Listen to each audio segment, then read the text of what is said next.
Good morning to all of you. मैं वैभव प्रकाश exam hub पर आप सभी का हार्दिक स्वागत एवं अभिनंदन करता हूं। कैसे हैं आप सब? उम्मीद है स्वस्थ होंगे, अच्छे होंगे और आपकी पढ़ाई लिखाई का कार्य बेहतरीन तरीके से चल रहा होगा। जैसा कि आप सब जानते हैं कि हम लोग जनरल साइंस के टॉपिक्स पर बात करते हैं। अभी तक हम लोग जिन टॉपिक्स पर बात कर रहे थे वो सब जीव विज्ञान से संबंधित थे, बायोलॉजी से संबंधित थे। आज हम जिस टॉपिक पे बात करेंगे वो केमिस्ट्री यानी कि रसायन शास्त्र से संबंधित है। कैसे? रसायन विज्ञान से संबंधित है, रसायन विज्ञान। और या हम ये कहें कि ये रसायन विज्ञान की जड़ है। मतलब क्या? पदार्थ। आज हम पदार्थ के बारे में चर्चा करेंगे, जानकारियां प्राप्त करेंगे कि क्या होता है पदार्थ और कितने प्रकार का होता है, कैसे इसका बंटवारा होता है, मतलब कैसे इसको वर्गीकृत किया जाता है। तो आइए देखते हैं। सबसे पहले तो हमें ये जानना है कि पदार्थ होता क्या है। तो भाई साहब, पदार्थ सीधी सी बात है कि ब्रह्मांड का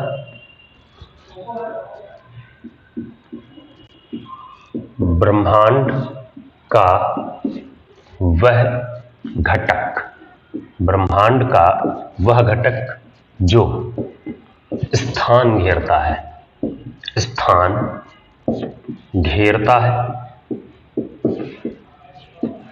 तथा जिसमें भार या आयतन होता है, पदार्थ कहलाता है। क्या? कि ब्रह्मांड का वह घटक जो स्थान घेरता है तथा जिसमें भार या आयतन होता है वो क्या कहलाता है? पदार्थ कहलाता है। या आप ये कह सकते हैं या ऐसी वस्तु जिसका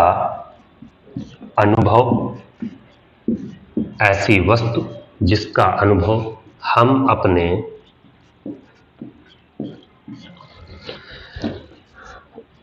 संवेदी अंगों या सेंस ऑर्गन्स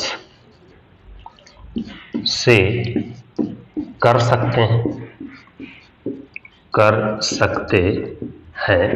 वो क्या कहलाता है? पदार्थ। अब देखिए, आपके और हमारे आसपास जो भी है वो सब क्या है? पदार्थ है।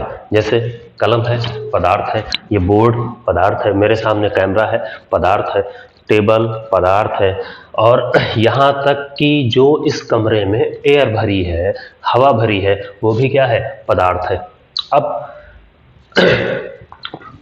ये बातें आपको समझ में आ गई कि ब्रह्मांड का वह घटक जो स्थान घेरता है तथा जिसमें भार या आयतन होता है पदार्थ कहलाता है। ये ऐसी वस्तु जिसका अनुभव हम अपने संवेदी अंगों द्वारा कर सकते हैं क्या कहलाता है? पदार्थ कहलाता है। जैसे टेबल, मार्कर, बोर्ड, ये सब हम देख सकते हैं, लेकिन क्या आप हवा को देख सकते हैं? नहीं देख सकते। तो ये अनुभव शब्द बोलना बहुत सटीक होगा, अनुभव शब्द बोलना बहुत ज्यादा सटीक होगा। इतनी बातें समझ में आई।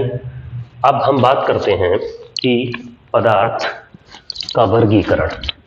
अब हम बात करें पदार्थ के वर्गीकरण की। तो पदार्थ का वर्गीकरण दो प्रकार से किया गया है, दो प्रकार से किया जा सकता है, या ये कहें किया गया है। पदार्थ को दो प्रकार से वर्गीकृत कर सकते हैं। एक तो भौतिक गुणों के आधार पर। क्या है? भौतिक गुणों के आधार पर। और दूसरा क्या है कि रासायनिक गुणों के आधार पर। अब भौतिक गुणों के आधार पर देखिए, भौतिक गुणों के आधार पर पदार्थ की जो अवस्थाएं हैं वो है सबसे पहले ठोस, ठोस, फिर द्रव, फिर गैस। ये तीन जो हैं वो मुख्य अवस्थाएं हैं, लेकिन कुछ विद्वान प्लाज्मा, प्लाज्मा और Bose, Einstein, Bose, Einstein condensate, condensate यानी कि BEC को भी पदार्थ की अवस्था मानते हैं। अब रासायनिक गुणों के आधार पर हम अगर पदार्थ का बंटवारा करें तो हम इसे दो भागों में बांट सकते हैं, एक शुद्ध पदार्थ, शुद्ध पदार्थ, और दूसरे हैं अशुद्ध पदार्थ, या इसे मिश्रण भी कहते हैं। क्या कहते हैं? मिश्रण भी कहा जाता है। अब शुद्ध पदार्थ कितने प्रकार के होते हैं? तो शुद्ध पदार्थ दो प्रकार के हैं, एक है तत्व और दूसरे हैं यौगिक, तत्व और यौगिक। अब अगर तत्व का बंटवारा किया जाए तो तत्व हमारे पास तीन प्रकार के उपलब्ध हैं। पहले धातु, फिर अधातु, और उसके बाद जो आते हैं वो हैं उपधातु। यौगिक भी हमारे पास दो प्रकार के हैं, कार्बनिक यौगिक, कार्बनिक यौगिक, और अकार्बनिक यौगिक, अकार्बनिक यौगिक।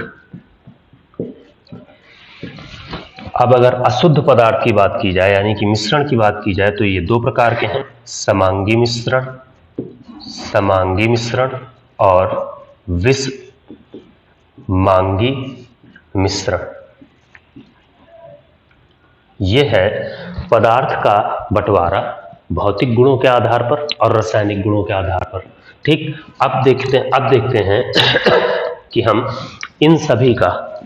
इन सभी की हम अब विस्तृत जानकारी प्राप्त करेंगे।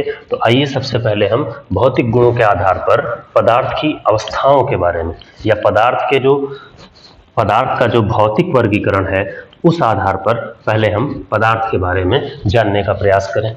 उसमें सबसे पहले हम लोगों ने क्या पढ़ा है? ठोस, ठोस। अब मान लीजिए कि ये कोई ठोस पदार्थ है। क्या है? ठोस पदार्थ है। ये उसके कण है। क्या है? ठोस पदार्थ के कण, ठोस पदार्थ के कण, और ये परस्पर एक प्रकार के आकर्षण बल से जुड़े होते हैं, एक प्रकार के आकर्षण बल से जुड़े होते हैं, जिस आकर्षण बल को अंतराण्विक बल कहते हैं। क्या कहते हैं? अंतराण्विक बल। और ये जो ठोस के कण हैं, इन कणों के मध्य ये जो खाली स्थान है उसको अंतराण्विक स्थान कहते हैं। क्या कहते हैं? अंतराण्विक स्थान, अंतराण्विक बल। अब देखिए, अगर हम ठोस को परिभाषित करें, क्या करें? ठोस को परिभाषित करें तो हम यह कह सकते हैं कि पदार्थ की वह अवस्था जिसमें अंतराण्विक बल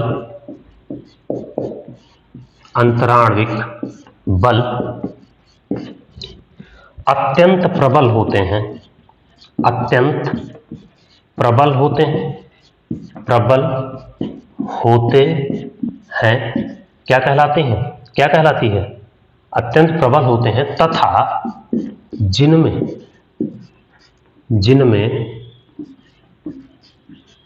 कणों के मध्य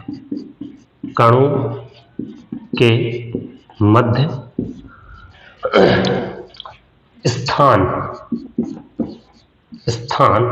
बहुत कम होता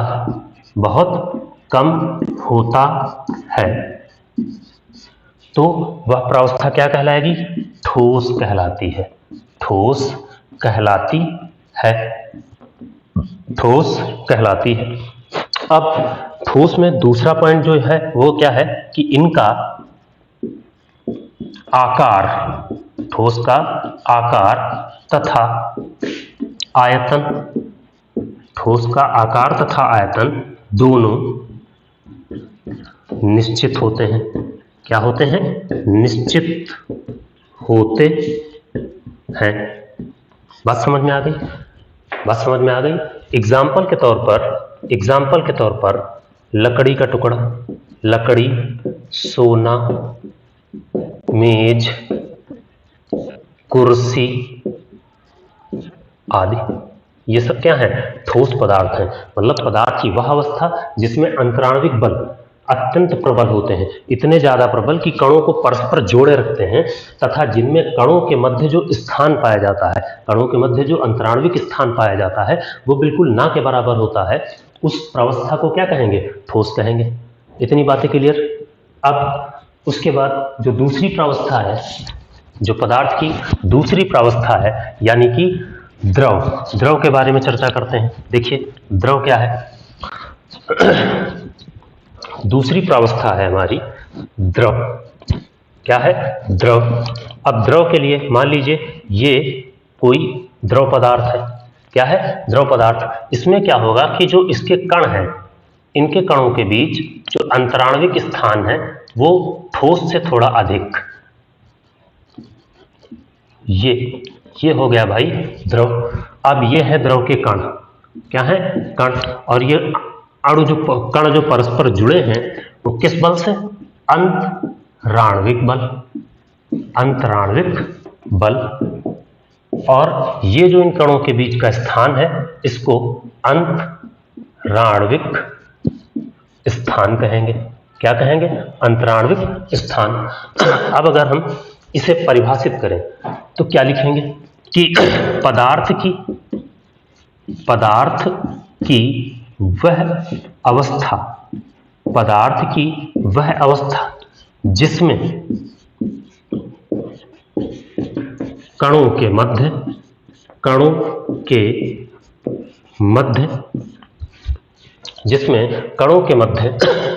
अंतराण्विक बल परस्पर, अंतराण्विक बल अपेक्षाकृत, परस्पर नहीं, अपेक्षाकृत दुर्बल तथा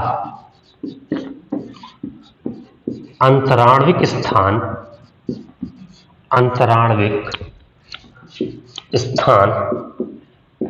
अपेक्षाकृत अधिक होते हैं, बात समझ में आई?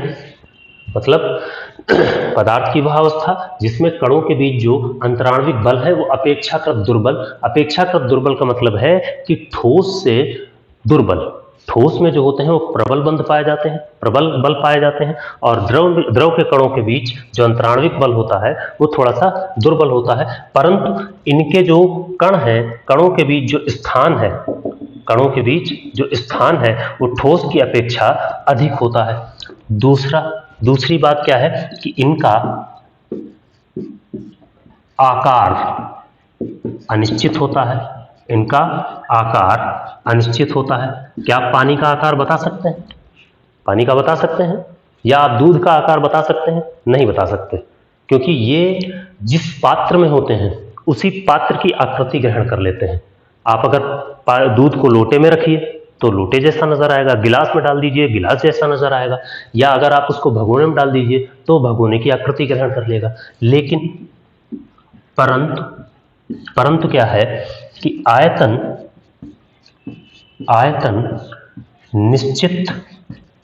आयतन जो होता है वो निश्चित होता है। इसका आयतन जो होता है निश्चित होता है। अब एग्जाम्पल के तौर पर दूध हुआ, जल, तेल आदि। दूध, जल, तेल आदि, ये प्रावस्था भी आपकी क्लियर? ये प्रावस्था भी आपकी क्लियर। अब अगली प्रावस्था की ओर बढ़ते हैं जिसका नाम है गैस। अगली प्रावस्था क्या है? गैस। अब गैस के बारे में देखिए, आप एक बात बताइए, क्या आप जिस रूम में बैठे हैं या मैं जिस रूम में खड़ा हूं, क्या आप बता सकते हैं कि इस रूम में कितनी ऑक्सीजन है या किस आकार की ऑक्सीजन है? तो ना तो हम, जाहिर सी बात है कि किसी भी गैस का ना तो हम आकार और ना ही उसका आयतन, ये दोनों चीजें निश्चित तौर पर नहीं बता सकते, निश्चित तौर पर नहीं बता सकते। देखिए, जैसे गैस, मान लीजिए ये कोई गैस का कण है, गैस का अणु है। अब इसमें जो कण है वो अत्यंत दूर दूर स्थित होते हैं, अत्यंत दूर दूर स्थित हैं। अब ये हैं इसके कण, और ये सब क्या है? ये सब अंतराण्विक स्थान। तो इसको अगर हम परिभाषित करें तो लिखेंगे पदार्थ की वह अवस्था, पदार्थ की वह अवस्था जिसमें कणों के मध्य, कणों के मध्य अंतराण्विक बल नगण्य तथा अंतराण्विक स्थान अधिक होता है। क्या होता है? अधिक होता है। तो ऐसी प्रावस्था को क्या कहेंगे? गैस कहेंगे। अब इसमें दूसरी बात क्या है कि इनका आकार व आयतन, इनका आकार व आयतन दोनों अनिश्चित होते हैं। इनका आकार व आयतन दोनों क्या होते हैं? अनिश्चित होते हैं। इस तरह से जो प्रमुख तीन प्रावस्थाएं हैं द्रव्य की, उनके बारे में हमने चर्चा कर ली है। प्लाज्मा, प्लाज्मा क्या है? प्लाज्मा। इसे पदार्थ की चौथी अवस्था माना जाता है। क्या है? पदार्थ की चौथी अवस्था मानी जाती है। इसके खोजकर्ता, अगर हम इसके खोजकर्ता की बात करें तो इसकी खोज का श्रेय विलियम क्रुक्स को जाता है। William crooks. और इसका नामकरण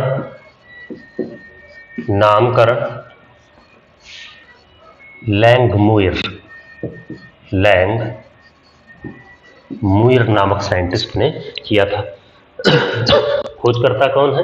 विलियम क्रुक्स, लेकिन नामकरण किसने किया? लैंगमुइर ने। ठीक, इतनी बातें क्लियर है।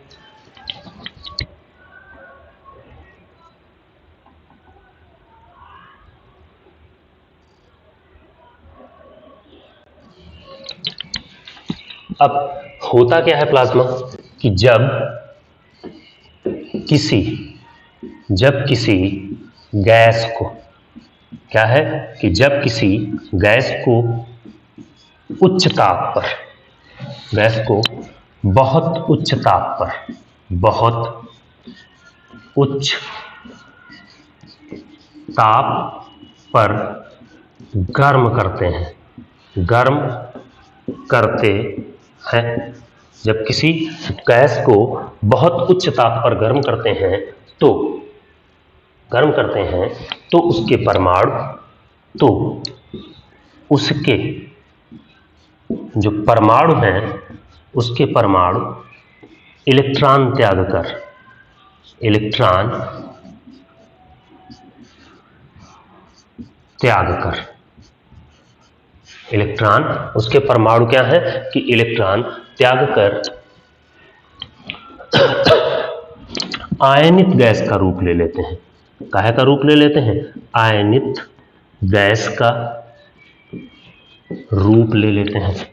आयनित गैस का रूप ले लेते हैं मतलब जब किसी गैस को आप बहुत उच्च ताप पर गर्म करेंगे तो उसके परमाणु इलेक्ट्रॉन खोकर या त्याग कर आयनित गैस का रूप ले लेते हैं और वह कंडीशन क्या कहलाती है? प्लाज्मा कहलाती है। और यही कंडीशन क्या कहलाएगी? प्लाज्मा कहलाएगी। अब देखिए प्लाज्मा के लिए महत्वपूर्ण तथ्य जो है उन पे बात करें अगर, तो सबसे महत्वपूर्ण तथ्य ये है कि इलेक्ट्रॉन त्यागने की वजह से ये क्या हो गए? आयनित हो गए। तो सबसे इंपॉर्टेंट पॉइंट जो इसका ये है कि इसमें स्वतंत्र इलेक्ट्रॉनों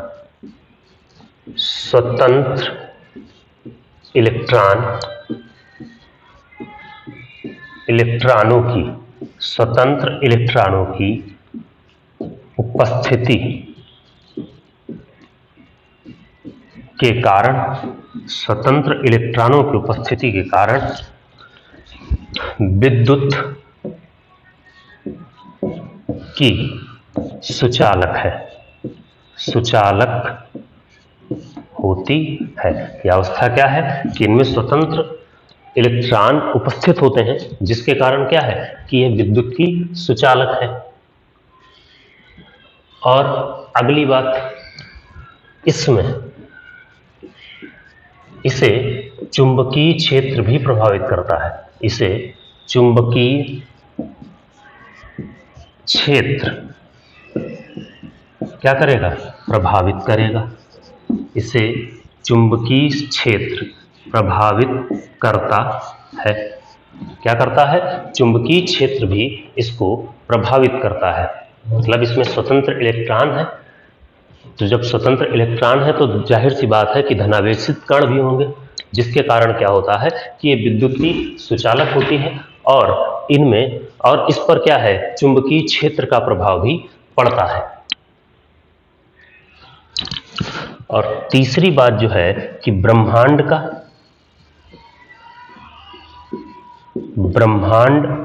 का अधिकांश हिस्सा द्रव्य की इसी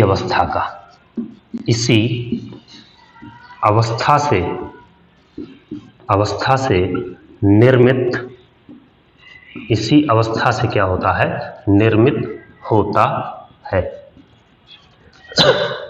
जैसे एग्जाम्पल के तौर पर जैसे सूर्य व अन्य तारे।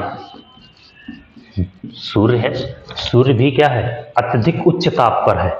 सूर्य क्या है? सूर्य का तापमान बहुत ही उच्च होता है जिसके कारण क्या होता है कि वहां उसके आसपास जितनी भी गैसें हैं वो सब आयनित हो जाती हैं और आयनित हो जाने के कारण सूर्य हमें चमकीला दिखाई देता है। और सेम यही कंडीशन अन्य तारों की भी है। सूर्य भी तो एक तारा ही है, सूर्य एक तारा है। अब अगला एग्जाम्पल, नियॉन बल्ब आदि, ये सब क्या है? ये सब प्लाज्मा के एग्जाम्पल हैं। नोट कर लीजिएगा।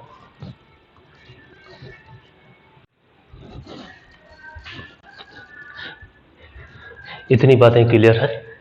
अब हम लोग आगे की ओर बढ़ते हैं और पदार्थ की अंतिम भौतिक अवस्था पे बात करते हैं जिसका नाम है बोस-आइंस्टीन कंडेंसेट। Bose-Einstein condensate. देखिए अगली अवस्था जो है पदार्थ की वो है बोस-आइंस्टीन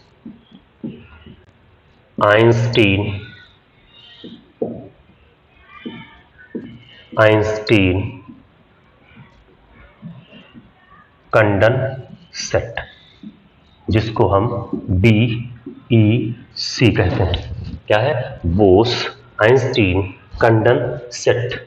अब इसके बारे में देखिए, यह जो अवस्था है यह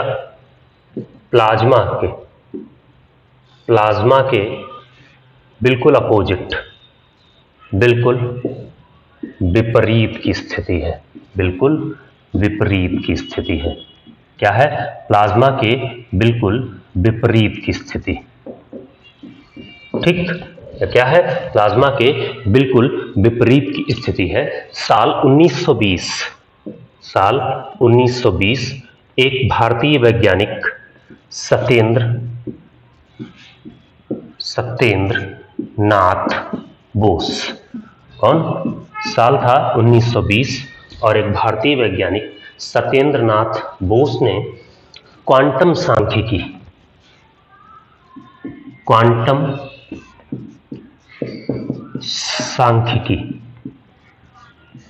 साल 1920 में सत्येंद्र नाथ बोस ने क्वांटम सांख्यिकी के आधार पर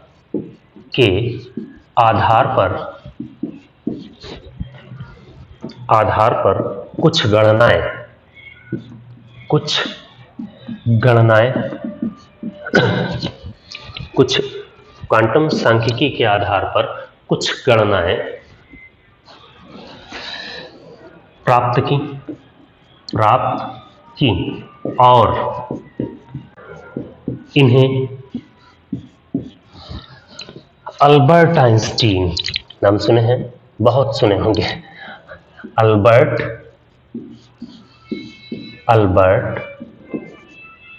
आइंस्टीन के पास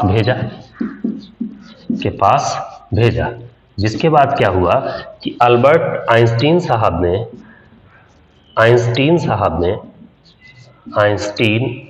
ने इसकी भविष्यवाणी की। क्या की? भविष्यवाणी कि भविष्य में पदार्थ की एक ऐसी भी अवस्था होगी, ऐसा आइंस्टीन साहब ने इसकी भविष्यवाणी की। अब आगे देखिए कि इस भविष्यवाणी के, ये जो भविष्यवाणी आइंस्टीन साहब ने की थी, उस भविष्यवाणी के लगभग 70 वर्ष बाद, कितने वर्ष बाद? लगभग, इस भविष्यवाणी के लगभग 70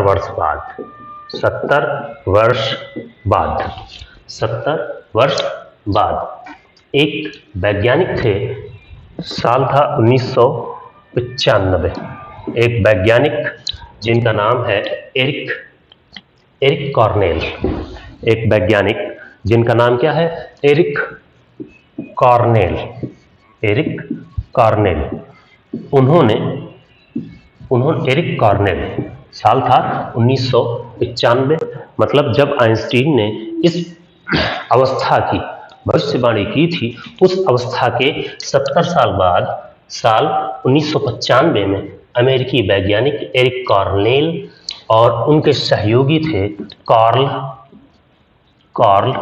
वीमैन। कौन था? Karl women. इन दोनों ने मिलकर के उन्हीं प्रयोगों को पुनः दोहराया। क्या किया? उन्हीं प्रयोगों को पुनः दोहराया और रुबिडियम को 0 केल्विन तक, लगभग 0 केल्विन तक ठंडा किया। कितने? 0 केल्विन तक ठंडा किया। और जब उन्होंने 0 केल्विन तक ठंडा किया तो एक अवस्था, पदार्थ की एक प्रावस्था प्राप्त हुई, जिसका नाम रखा गया BeC।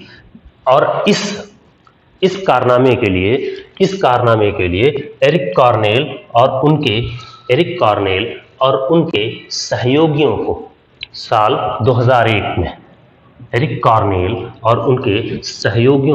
साल 2001 में नोबेल पुरस्कार से सम्मानित किया गया। कैसे? नोबेल पुरस्कार से सम्मानित किया गया। ठीक, बात समझ में आ गई?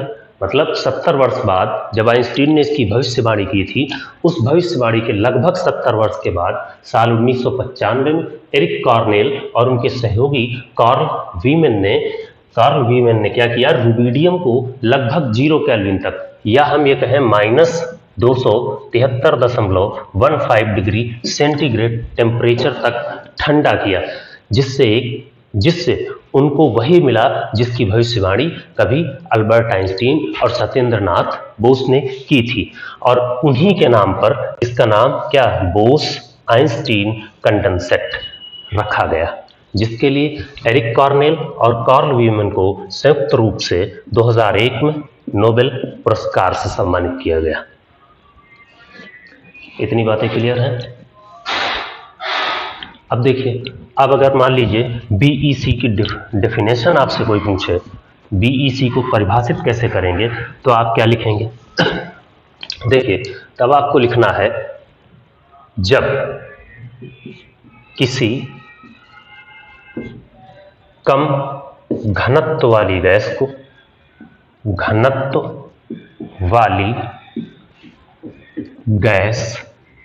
को जब किसी कम घनत्व वाली गैस को परम शून्य ताप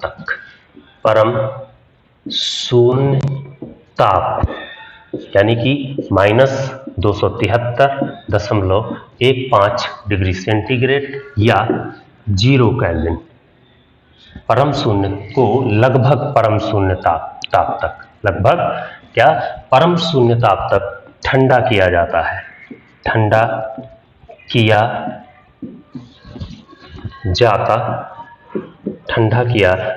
है, तो इसके जो परमाणु होते हैं, क्या किया जाता है, जब किसी कम घनत्व वाली गैस को लगभग परम शून्य ताप तक ठंडा किया जाता है, तो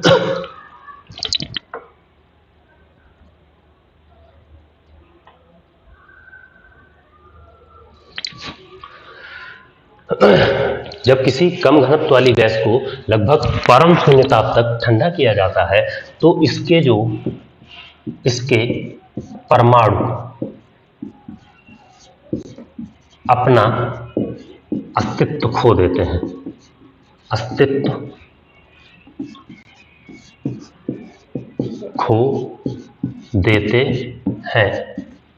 और परस्पर संघनित होकर, और क्या होता है कि परस्पर संघनित होकर एक सुपर एटम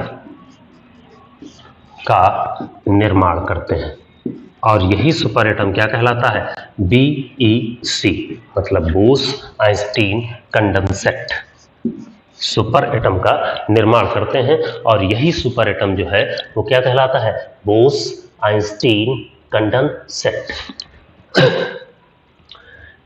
इतनी बातें क्लियर हैं? अगर आपकी इतनी बातें क्लियर हैं तो आप ये समझ लीजिए कि आपने भौतिक गुणों के आधार पर पदार्थ का जो वर्गीकरण है उसे खत्म कर दिया। अब हम लोग बढ़ते हैं रासायनिक पदार्थ के रासायनिक वर्गीकरण की तरफ। तो रासायनिक वर्गीकरण में आपको बताया गया है कि पदार्थ जो होते हैं वो कितने प्रकार के, 2 प्रकार के, जिनमें से पहला क्या है कि शुद्ध पदार्थ। अब क्या होता है शुद्ध पदार्थ? देखिए, शुद्ध पदार्थ क्या है? शुद्ध पदार्थ का मतलब है, तो क्या होता है शुद्ध पदार्थ?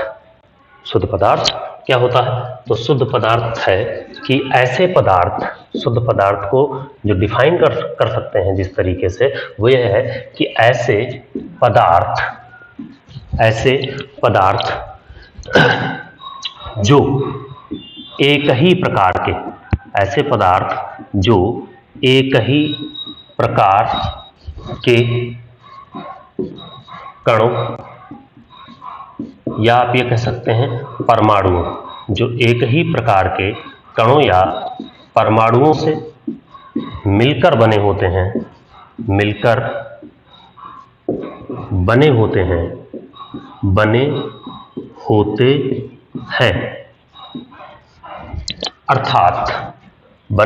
अर्थात इन्हें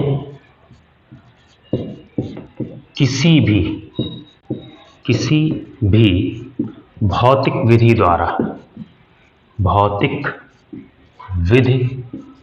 या रासायनिक विधि द्वारा किसी भी भौतिक विधि द्वारा बांटा नहीं जा सकता, बांटा नहीं जा सकता, क्या कहलाते हैं? बांटा नहीं जा सकता शुद्ध पदार्थ कहलाते हैं। किसी भी भौतिक विधि द्वारा बांटा नहीं जा सकता, वो सब क्या कहलाएंगे? शुद्ध पदार्थ कहलाएंगे। अब शुद्ध पदार्थ के अंतर्गत आपने पढ़ा है कि शुद्ध पदार्थ जो है वो 3 प्रकार के हैं। एक धातु, नहीं, शुद्ध पदार्थ जो है वो 2 प्रकार के हैं, सॉरी 2 प्रकार के, तत्व और यौगिक, तत्व और यौगिक।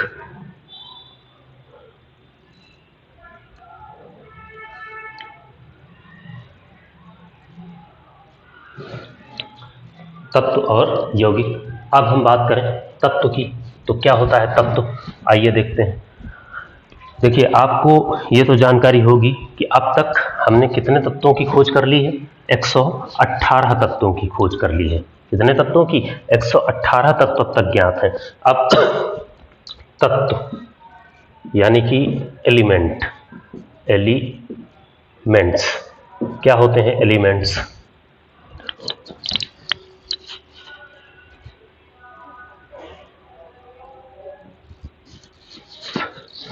एलिमेंट्स देखिए, एलिमेंट्स क्या होते हैं कि ऐसे पदार्थ, एलिमेंट्स क्या हैं कि ऐसे पदार्थ जिन्हें किसी भी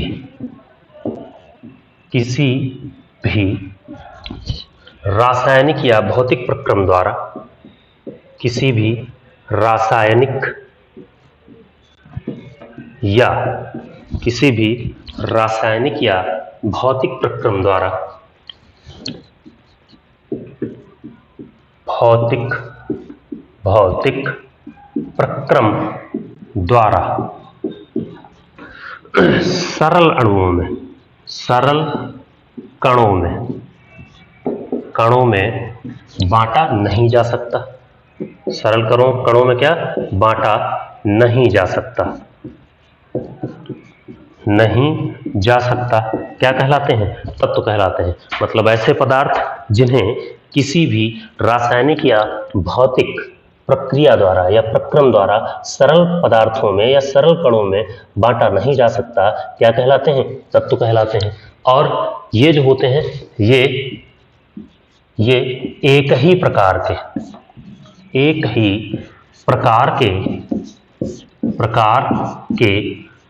परमाणुओं से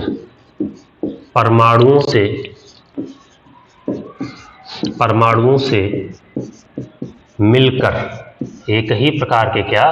परमाणुओं से मिलकर बने होते हैं, एक ही प्रकार के परमाणुओं से मिलकर के बने होते हैं। अब तत्व कितने प्रकार के होते हैं? तो भैया तत्व जो हैं वो 3 प्रकार के हैं। पहले धातु, फिर अधातु, और उसके बाद उपधातु। धातु, अधातु और उपधातु, ये 3 प्रकार के हैं। अब और आप चाहें तो लिख लें कि अब तक कितने तत्व ज्ञात हैं? 118 तत्व अब तक ज्ञात हैं। इन 118 तत्वों को 3 भागों में बांटा गया है। पहला धातु मतलब मेटल्स, फिर अधातु मतलब नॉन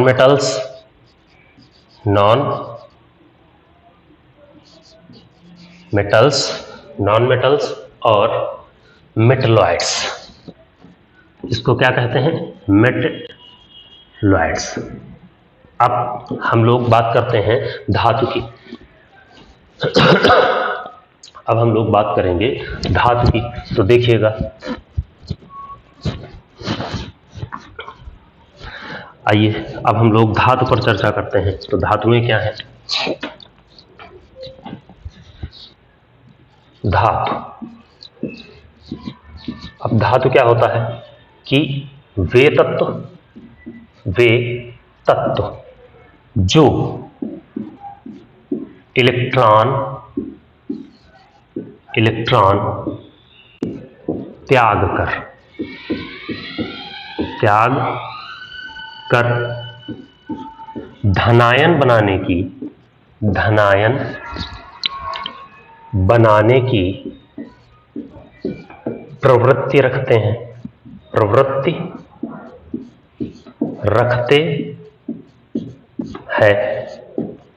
क्या है कि वे तत्व जो इलेक्ट्रॉन त्याग कर धनायन बनाने की प्रवृत्ति रखते हैं वे सब क्या कहलाते हैं? वे धातु कहलाते हैं। वे धातु कहलाते हैं। क्या कहलाते हैं? धातु कहलाते हैं। ठीक।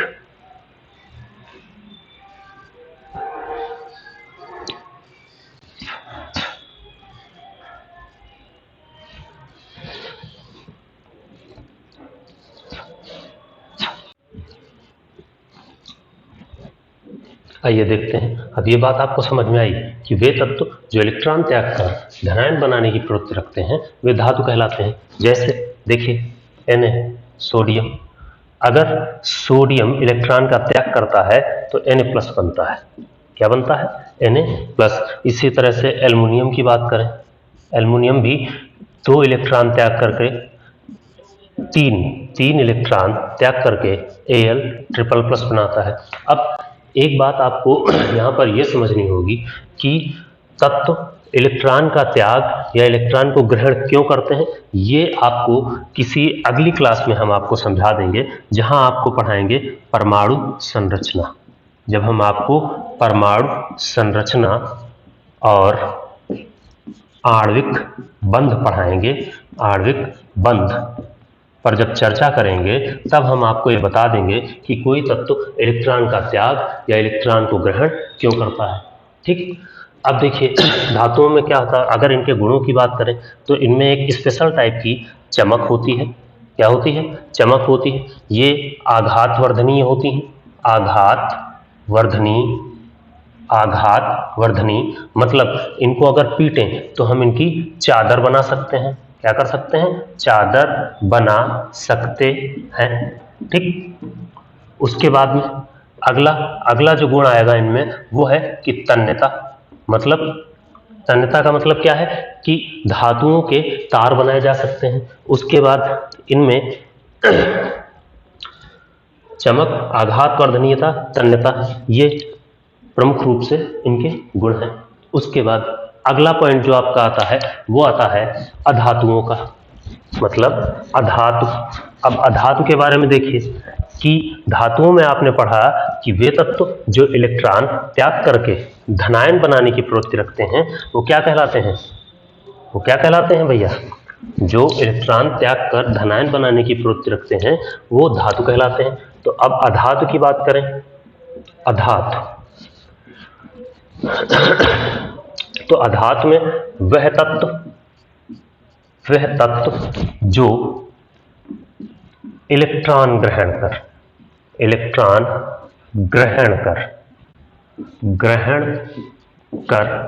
ऋणायन बनाते हैं,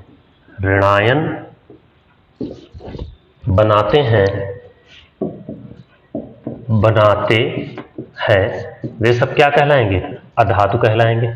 क्या कहलाएंगे? अधातु कहलाते हैं। जैसे अधातु कहलाते हैं, जैसे अगर हम बात करें ऑक्सीजन की तो ऑक्सीजन 2 इलेक्ट्रॉन ग्रहण करके O⸻- बनाता है। ठीक। जैसे हम बात करें क्लोरीन की तो क्लोरीन 1 इलेक्ट्रॉन ग्रहण कर Cl- आयन बनाता है, क्लोरीन आयन बनाता है। ठीक। अब इनमें अगर हम गुणों की बात करें तो इनमें कोई खास चमक नहीं होती, चमक नहीं पाई जाती। ये आघातवर्धनी नहीं होते।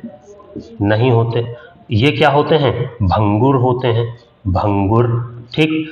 इनके तार नहीं बनाए जा सकते, मतलब इनमें तन्यता का गुण नहीं पाया जाता। इतनी बातें क्लियर हैं। अब आगे बढ़िए और हम बात करेंगे उपधातुओं की। तो उपधातु क्या है? उपधातु का मतलब भैया ये है कि ये दोनों के मिक्सचर हैं, मतलब धात्विक गुण भी पाए जाते हैं इनमें और अधातुओं के गुण भी पाए जाते हैं। मतलब उपधातु की अगर बात करें तो उपधातु मेटलॉइड्स, इनमें क्या होता है, इनमें धात्विक व अधात्विक दोनों गुण उपस्थित होते हैं।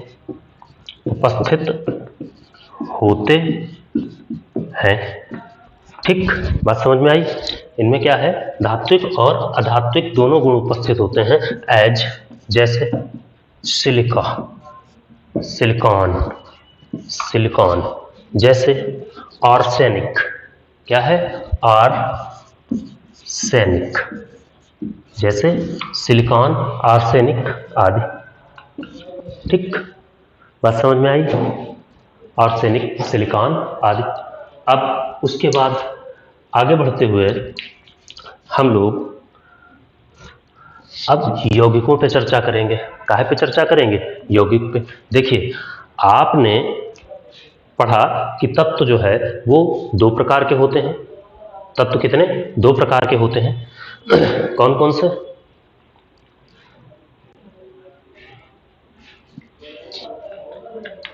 नहीं, शुद्ध पदार्थ 2 प्रकार के होते हैं।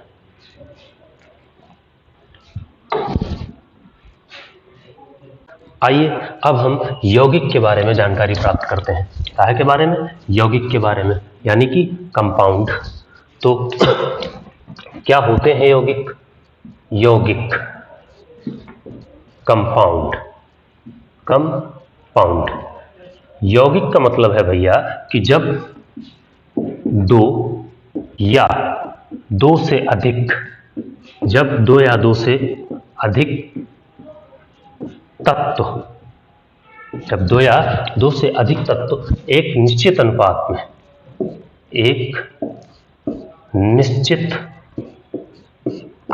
में संयोग करते हैं। क्या करते हैं? संयोग करते हैं। तो प्राप्त शुद्ध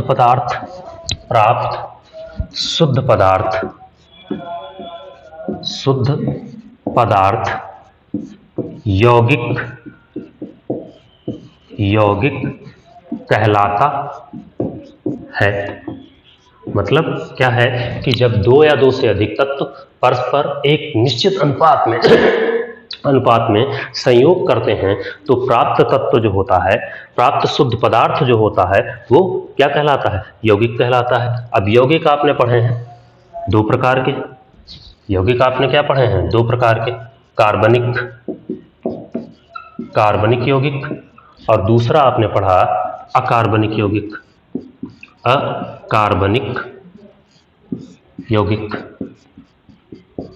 कार्बनिक यौगिक और अकार्बनिक यौगिक मतलब ऑर्गेनिक कंपाउंड, और इनको कहेंगे इनऑर्गेनिक कंपाउंड। ऑर्गेनिक और इनऑर्गेनिक।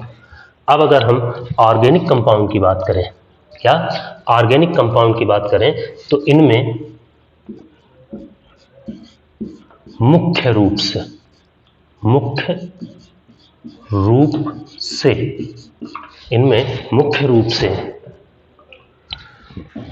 कार्बन व हाइड्रोजन उपस्थित होते हैं। हाइड्रोजन उपस्थित होते हैं। मुख्य रूप से क्या है कि कार्बन और हाइड्रोजन उपस्थित होते हैं। जैसे CH3COOH। देखिए, एसिटिक अम्ल का सूत्र है, कार्बन भी उपस्थित है और हाइड्रोजन भी उपस्थित है। ठीक, जैसे जितने भी प्रोटीन हुए, एमिनो एसिड हुए, इनके बारे में आप पढ़ चुके हैं। एमिनो एसिड ये सब क्या है? कार्बनिक यौगिक है। और कार्बनिक यौगिकों में एक खास बात यह है कि इनका प्रमुख स्रोत, प्रमुख स्रोत जीव है। क्या है? जीव है।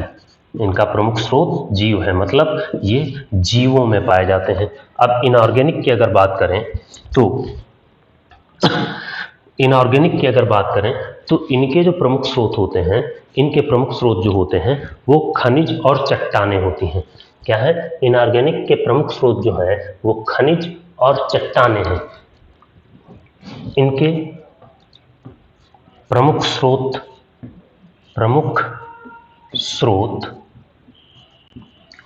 खनिज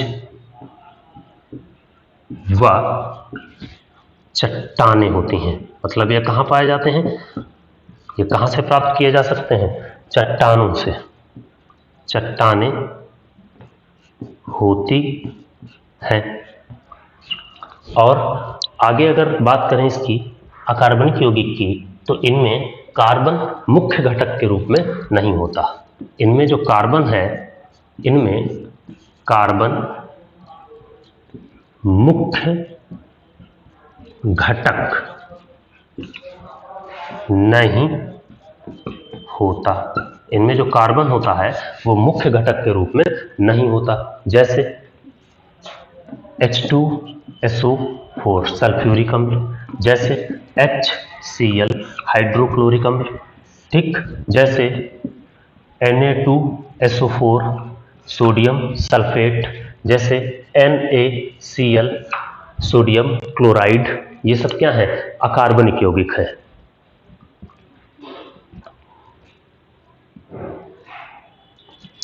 इतनी बातें क्लियर हैं?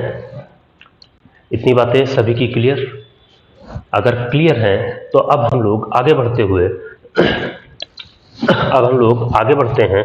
और आपने अभी तक जो पढ़ा है उसमें यह पढ़ा कि रासायनिक रूप से पदार्थों को दो वर्गों में बांटा गया था, जिसमें से पहला वर्ग क्या था? शुद्ध पदार्थ, और दूसरा वर्ग क्या है? अशुद्ध पदार्थ या मिश्रण। तो अब हम बात करेंगे अशुद्ध पदार्थ, या इसी को क्या कहते हैं? मिश्रण। अशुद्ध पदार्थ या मिश्रण। अशुद्ध पदार्थ या मिश्रण। तो इसमें क्या है कि जब दो या दो से अधिक तत्व या यौगिक किसी भी अनुपात में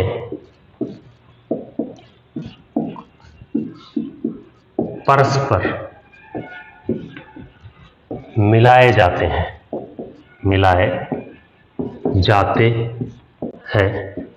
तो प्राप्त पदार्थ मिश्रण कहलाता है। क्या कहलाता है? मिश्रण कहलाता है। प्राप्त पदार्थ क्या कहलाएगा? मिश्रण कहलाएगा। अब मिश्रण भाई साहब कितने? दो प्रकार का होता है। मिश्रण कितने प्रकार का? दो प्रकार का। एक होता है समांगी मिश्रण, और दूसरा है विषमांगी मिश्रण।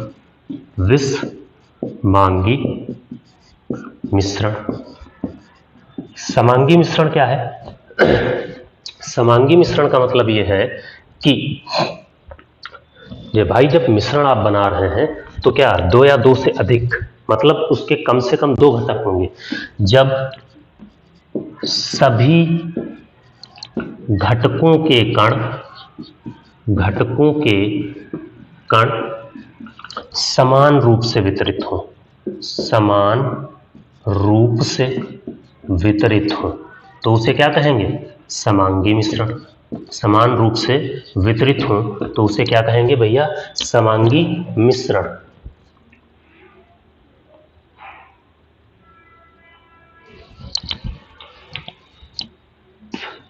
जैसे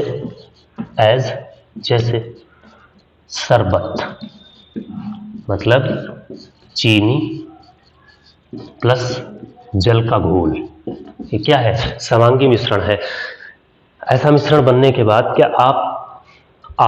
क्या आप चीनी और जल को अलग अलग बता सकते हैं कि भाई साहब ये देख रहे हैं गिलास में और वो बता रहे हैं कि वो देखो चीनी और ये देखिए पानी और ये दोनों हम पी रहे हैं?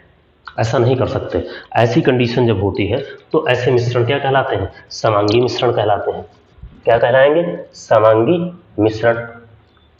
और इसके बाद दूसरा एग्जाम्पल इसका एयर होगा। एयर, ये सबसे अच्छा एग्जाम्पल है। क्या आप जिस रूम में बैठे हैं या जिस कमरे में बैठे हैं, क्या आप बता सकते हैं कि वो ऑक्सीजन का कण है, वो नाइट्रोजन का कण है या ये हीलियम का कण है? ऐसा कुछ नहीं कर सकते। तो ऐसे मिश्रण सब क्या कहलाते हैं? समांगी मिश्रण कहलाते हैं। अब अगर हम विषमांगी मिश्रण की बात करें तो जब सभी घटक असमान रूप से वितरित हो तो उसे क्या कहते हैं? विषमांगी मिश्रण कहते हैं। क्या कहते हैं? विषमांगी मिश्रण। एज लोहे की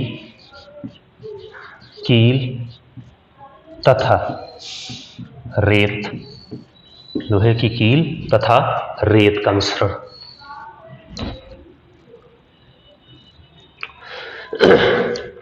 अब इतनी बातें क्लियर हैं।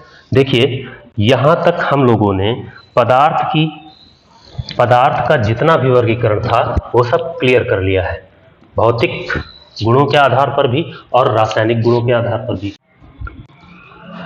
अब हम बात कर लेते हैं कि आज की क्लास में हम लोगों ने क्या पढ़ा कि जो पदार्थ है, पदार्थ को दो आधार पर बांटा गया है। पदार्थ को दो आधार पर बांटा गया है, एक भौतिक और एक रासायनिक। पदार्थ को कितने आधार पे? दो आधार पे हम लोगों ने बांटा, भौतिक और रासायनिक। तो भौतिक गुणों के आधार पर क्या था कि पदार्थ की 5 प्रावस्थाएं हैं: ठोस, द्रव, गैस, ठोस, द्रव और गैस। चौथी जो है वो है क्या? प्लाज्मा। पांचवी जो है वो क्या है? BEC, मतलब बोस, आइंस्टीन, कंडेंसेट। उसके बाद रासायनिक गुणों के आधार पर हमने पदार्थ को दो वर्गों में बांटा: शुद्ध पदार्थ तथा अशुद्ध पदार्थ। अशुद्ध पदार्थ को मिश्रण भी कहा जाता है। क्या कहते हैं? मिश्रण। अशुद्ध पदार्थ या मिश्रण। अब शुद्ध पदार्थ जो है वो उनको फिर से बांट दिया गया दो वर्गों में, पहला वर्ग तत्व का और दूसरा वर्ग यौगिक का। क्या है? तत्व और यौगिक। तत्वों को 3 वर्गों में बांट दिया गया, जिनमें से पहला धातु, फिर अधातु और फिर हमने पढ़ा उपधातु। इन तीनों के बारे में जाना। उसके बाद यौगिक जो है उनको फिर से 2 वर्गों में बांटा गया। एक वर्ग है कार्बनिक यौगिकों का। कार्बनिक यौगिक मतलब वे यौगिक जो जीवों से प्राप्त होते हैं, और दूसरा वर्ग है अकार्बनिक यौगिक, मतलब वे यौगिक जो खनिजों या चट्टानों से प्राप्त होते हैं। इतनी जानकारी हमने ली। उसके बाद जो मिश्रण था, मिश्रण को फिर से 2 वर्गों में बांटा गया। एक समांगी, जहां घटक जो है समान रूप से वितरित हैं, और एक विषमांगी, जहां घटक असमान रूप से वितरित हैं। इतनी जानकारी हमने आज प्राप्त की। मतलब पदार्थ और उसके वर्गीकरण के बारे में आज हमने सारी जानकारियां कलेक्ट कर ली हैं, बेसिक जानकारियां कलेक्ट कर ली हैं। और उम्मीद ये है हमें कि इन जानकारियों से इस क्लास को देखने के बाद, इस क्लास का रिवीजन करने के बाद अगर परीक्षा में आपसे कोई सवाल पूछा जाता है तो आप फिर निरुत्तर नहीं रहेंगे। जो बेसिक जानकारियां हैं उनमें आप निरुत्तर नहीं रहेंगे। अब तो आज की क्लास में हम लोग यहीं तक चर्चा करते हैं, फिर मिलेंगे अगली क्लास में अगले टॉपिक के साथ। तब तक के लिए धन्यवाद। और अगर आपको आज की क्लास पसंद आई हो तो उसे लाइक अवश्य करें, हो सके तो अपने दोस्तों के बीच शेयर करें तथा चैनल को सब्सक्राइब करें। और जो भी आपके सुझाव हैं, जो भी सुझाव हैं आपके दिमाग में, जो भी सुझाव आए वो सुझाव हमें कमेंट करें, हम उस पर कार्य करने की कोशिश करेंगे। और हम उन सुझावों को ध्यान में रखते हुए अपनी क्लास में या अपने क्लास के पैटर्न में सुधार भी करेंगे। तब तक के लिए धन्यवाद। जय हिंद।